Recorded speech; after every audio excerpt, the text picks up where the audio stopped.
Salve, ouvintes! Todos nós gostamos de falar de guerras. Sim, elas são terríveis, mas elas também são extremamente interessantes e nos ajudam a entender muito bem os conflitos de uma certa região. Mas quando se trata de guerras, quase todo mundo já sabe das guerras mundiais e da Guerra do Paraguai e essas guerras aí mais conhecidas. Porém, quando se trata de guerras esquecidas, o campeão é definitivamente o continente africano. Isso faz até que sentido, afinal, a África é um continente que quando tem uma guerra, dificilmente afeta as coisas aqui no Brasil ou no resto do mundo. Mas quando se trata de conflitos esquecidos da África, talvez não exista nenhum maior que a Segunda Guerra do Congo, também conhecida como a Grande Guerra Africana. Um conflito que foi travado por uma multidão de países e milícias africanas diferentes e que moldariam a geopolítica do país até os dias de hoje. Mas antes de explicar o conflito em si, eu vou ter que dar o contexto de tudo o que aconteceu antes.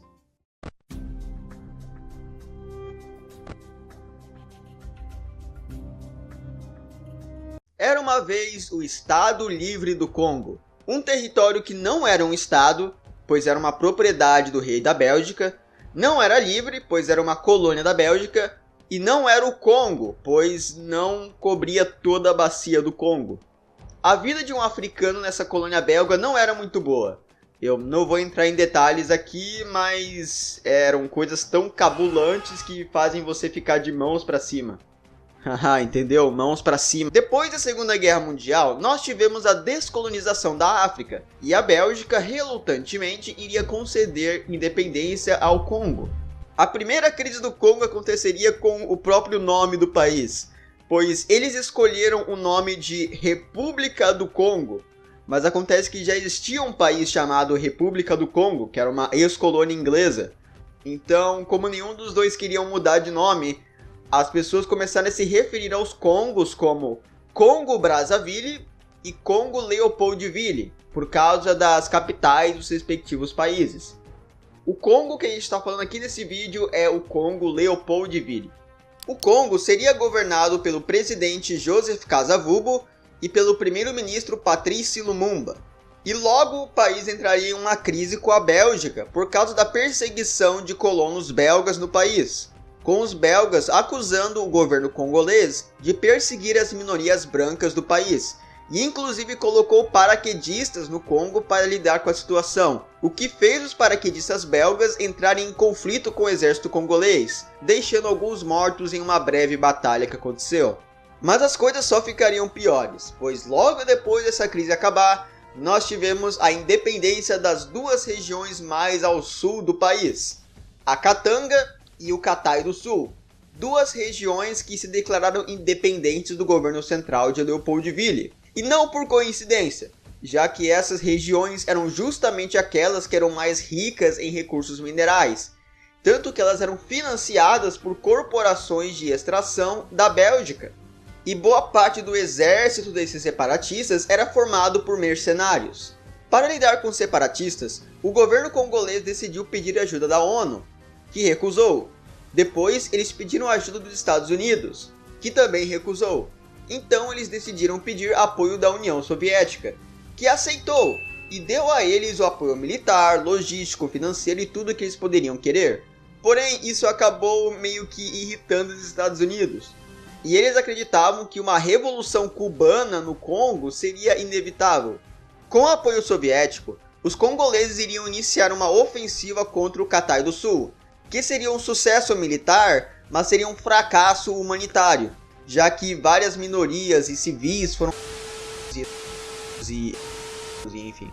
Esse no Katai do Sul, combinado com a pressão internacional para o primeiro-ministro Lumumba por causa das suas simpatias comunistas, acabou forçando uma divisão no governo, com o presidente Kasavubu denunciando Lumumba e demitindo ele de seu cargo de primeiro-ministro.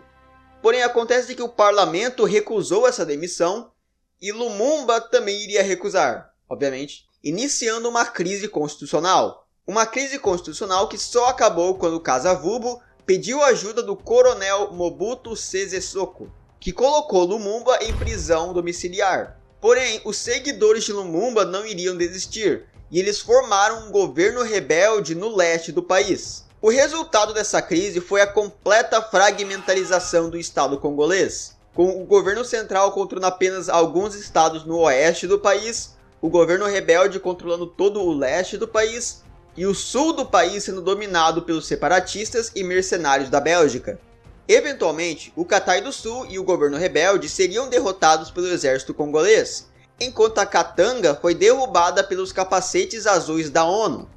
Mas logo nós teríamos uma outra rebelião, dessa vez a chamada Rebelião Simba, uma rebelião comunista de vertente maoísta, cujo nome vem da palavra em Swahili para leão. E sim, essa também é a origem do nome do Simba do Rei Leão. A ameaça de um Congo comunista alertou os americanos, que interviram militarmente no país. A rebelião Simba iria conseguir avançar bastante no interior do país e até que conseguiria fazer avanços bem rápidos, porém eles iam ficando cada vez mais lentos conforme iam mais ao oeste. E eventualmente, graças à intervenção americana e ao exército congolês, os Simbas seriam derrotados. Mas mesmo com o fim dos Simbas, o Congo não iria conseguir respirar, pois nós teríamos uma outra crise. Veja, o governo estava tentando fazer um governo de conciliação com a oposição, inclusive convidando membros do separatismo Katanga para participar do governo. Porém, como esse era um governo de conciliação, praticamente todas as ações do governo precisavam de consentimento de ambas as partes. Então o que aconteceu foi que o governo queria nomear um cara, daí a oposição não deixava eles nomearem esse cara, e daí, como eles precisavam do consentimento dos dois lados, o governo só paralisou completamente. No meio desse caos, nós tivemos um golpe de estado do coronel Mobutu, que deu um golpe de estado sobre a justificativa de restaurar a ordem nacional e estabilizar a economia.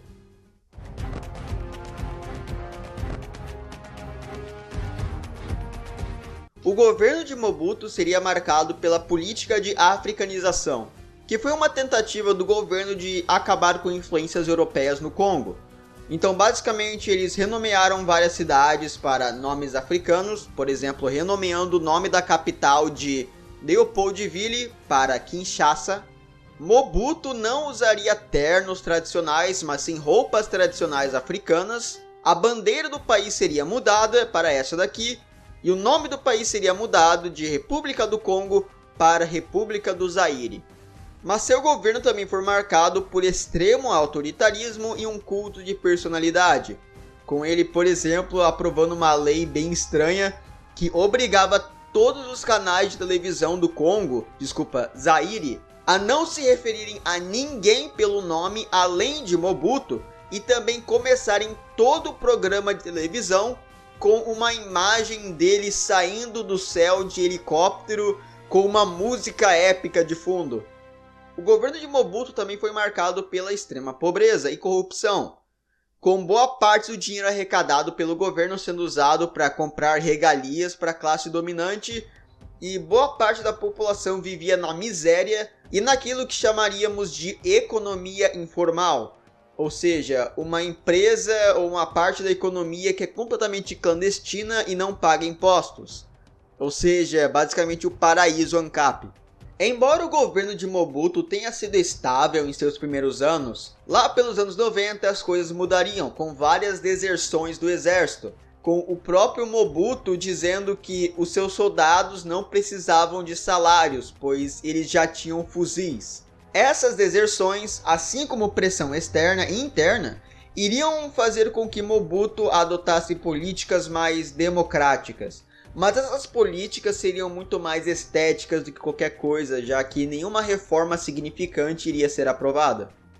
Enquanto isso, no país vizinho de Zaire, a Ruanda, estava sofrendo com aquilo chamado o genocídio ruandês. Resumidamente, existem esses dois grupos étnicos que habitam a Ruanda, os Hutus e os Tutsis. Historicamente, os Tutsis dominavam a política do país durante o período colonial e pré-colonial. Porém, com a descolonização e a democratização do país, os Hutus assumiriam o poder, graças ao fato de serem numericamente maiores. Com isso, o governo Hutu começou a fazer várias políticas de vingança e extermínio contra o povo Tutsi. Então, durante todo esse período do genocídio ruandês, Os Tutsis eram mortos quando eram avistados, e milhões tiveram que fugir da Ruanda.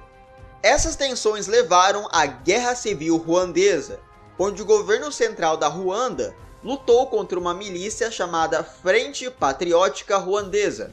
Essa guerra civil seria ganha pelos Tutsis, que tomaram o poder do país novamente, porém os grupos extremistas Hutus continuariam existindo, na forma dos Interahamwe, uma milícia composta por Hutus que haviam sido responsáveis pelo genocídio ruandês. E embora expulsos da Ruanda, os Interahamwe iriam continuar operando dentro de territórios de Zaire, com o governo de Mobutu apoiando ou negligenciando a presença deles ali.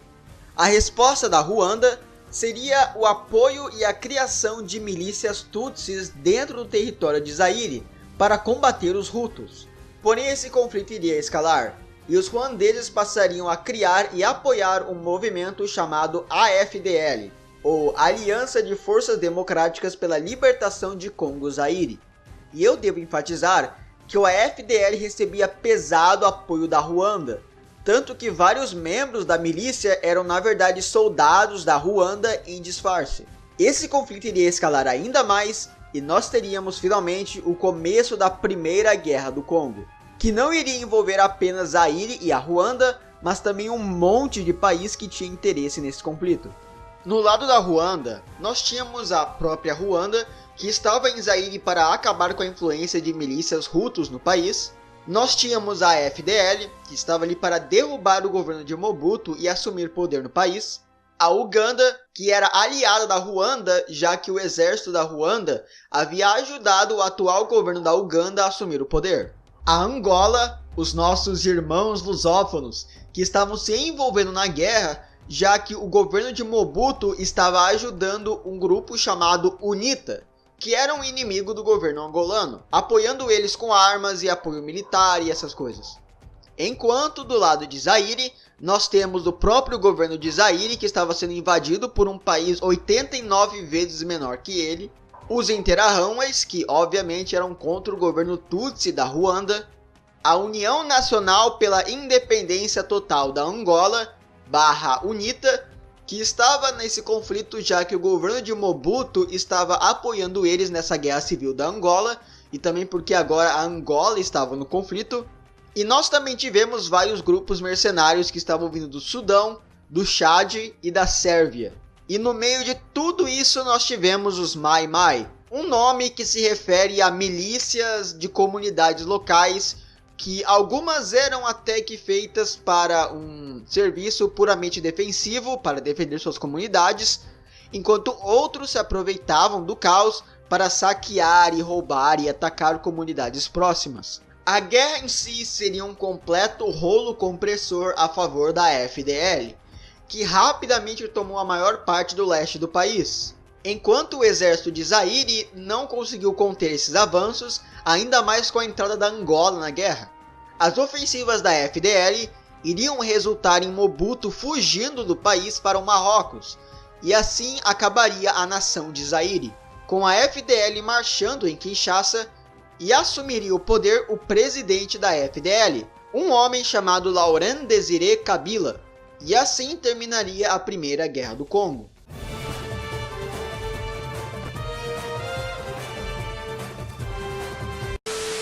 Momento sellout. Momento sellout. Se você deseja apoiar o canal, deixe o like nesse vídeo, se inscreva no canal, junte-se ao nosso servidor de Discord se você quiser. E se você for um absoluto Giga Chad, você pode se tornar um membro, ou então doar dinheiro aqui no Pix do canal. Caso você mandar um Pix, você pode deixar uma mensagem que daí eu vou ter que ler no próximo vídeo no final. Eu quero que você pense nas possibilidades. Você pode escrever a coisa mais absurda, mais ridícula, mais merda possível e eu vou ter que ler. Fim do momento sellout. O presidente Kabila era visto como um fantoche para sua população e também para todo o resto do mundo. Porém, aqueles que botaram ele no poder, os ruandeses e os ugandenses, realmente queriam um fantoche melhor. E logo começaram a odiar o Kabila tanto quanto o Mobutu. Isso por causa que Kabila começou a demitir ministros ruandeses, começou a expulsar tropas ruandesas do país e, de acordo com a Ruanda, o ataque contra minorias tutsis ainda não acabou no Congo. Então, a Ruanda decidiu começar a Guerra do Congo II, o inimigo agora é o mesmo, e começou a financiar milícias dentro do território do Congo, criando um movimento chamado Restabelecimento pela Democracia Congolesa. E a Uganda faria o mesmo, porém ao invés de apoiar esse movimento da Ruanda, eles criaram seu próprio movimento que eles financiavam exclusivamente, o Movimento pela Libertação do Congo.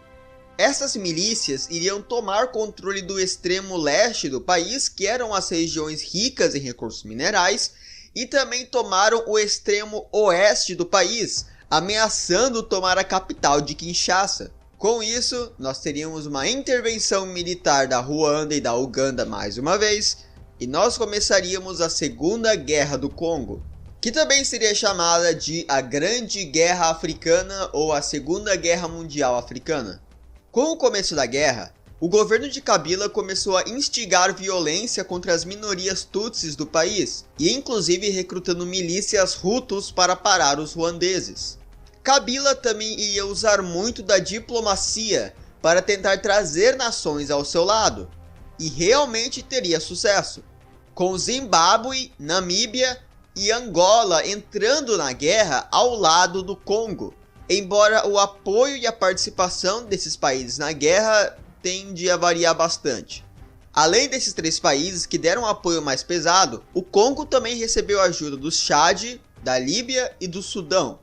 O motivo desses países entrarem na guerra ao lado do Congo eram em grande parte econômicos, já que Zimbábue e Namíbia possuíram acordos comerciais que eram benéficos a eles, e eles tinham medo que, com a queda do governo de Kabila, esses acordos iriam cessar. Enquanto a Angola entrou ao lado do Congo por causa dos rebeldes no extremo oeste do país, com eles temendo que esses rebeldes iriam abrir o caminho para a UNITA se estabelecer dentro de território do Congo. E sim, a Angola ainda estava em guerra civil. Kabila também contou com o apoio de várias milícias anti-governo que queriam derrubar o governo da Ruanda, da Uganda e de Burundi, que era outro país que havia se juntado na guerra ao lado da coalizão da Ruanda.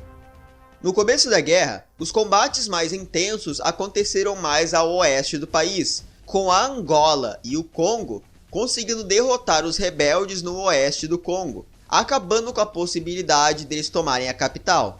Porém, a guerra continuaria no leste do país, com a Uganda e a Ruanda e seus rebeldes avançando rapidamente nas regiões ricas em diamantes e recursos minerais. Um dia, as tropas da Ruanda e as tropas da Uganda entraram em conflito uma com a outra, por causa de disputas territoriais sobre o território ocupado. Essa guerra entre a Uganda e a Ruanda durou 7 dias e foi um daqueles casos onde você teve um conflito dentro de um conflito. Em 2001, Kabila seria assassinado por uma de suas crianças soldado e seu filho, Joseph Kabila, iria assumir o controle do país. Com a morte de Kabila e a exaustão das tropas da Ruanda e da Uganda, não havia realmente nenhum motivo para os lados continuarem brigando. Então a guerra terminaria com uma trégua, com nenhum dos lados ganhando nada e 5,4 milhões de mortos, fazendo dessa guerra a guerra mais sangrenta da história da humanidade desde a Segunda Guerra Mundial. Depois dessa guerra, o Congo iria descansar um pouco, mas logo ele teria outros conflitos no leste do país, alguns dos quais duram até os dias de hoje. A Ruanda e a Uganda, por outro lado, iriam até que prosperar, sendo exemplos bons de economias estáveis dentro da África subsaariana. A Angola terminaria sua guerra civil e a UNITA seria aceita como um partido político de oposição, e as guerras do Congo iriam fermentar ainda mais conflitos dentro do próprio Congo, já que a instabilidade do governo ficaria clara. E até os dias de hoje, o Congo permanece em um estado de guerra perpétua contra grupos milicianos. Espero que tenham gostado desse vídeo. Ele demorou bastante para fazer, então de novo deixem um like, se inscrevam. E muito obrigado, inscritos, pelo apoio que vocês vêm me dando nos últimos dias. Eu tô simplesmente espantado, eu não tava esperando que o canal ia explodir do nada com o iceberg do Esquizos. E sim, eu vou fazer mais vídeos de esquizos, não se preocupem. Tenham um bom dia, uma boa tarde, uma boa noite e muito obrigado. Se cuidem.